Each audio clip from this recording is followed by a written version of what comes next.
Mga kapuso, crab dish ang tampok sa Midnight Express ngayong gabi.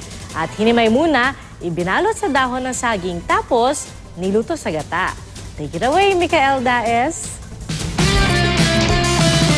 Mga kababayang Bisaya, mula raw sa inyo ang putahe natin ngayong gabi.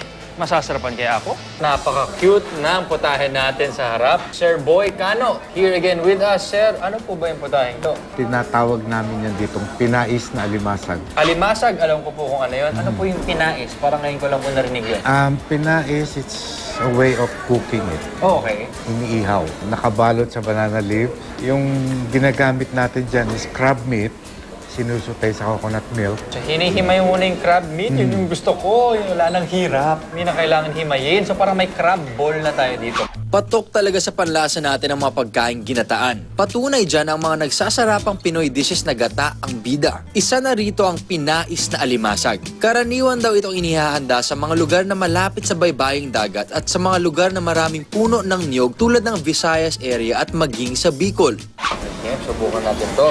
Fresh crab meat na nakahimay na. Saan ka pa?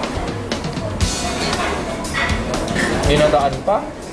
Impatient ako pag kumakain ng crab. So, iniiwasan ko na lang altogether. Pero, itong putahin nyo to, niluto nyo sa gata. Sarap. Alam ko, food trip tayo lagi sa Midnight Express. Pero ito yung definition talaga ng food trip. Ito yung pang-food trip. Kanin, pinais na alimasag, wala na yun pa.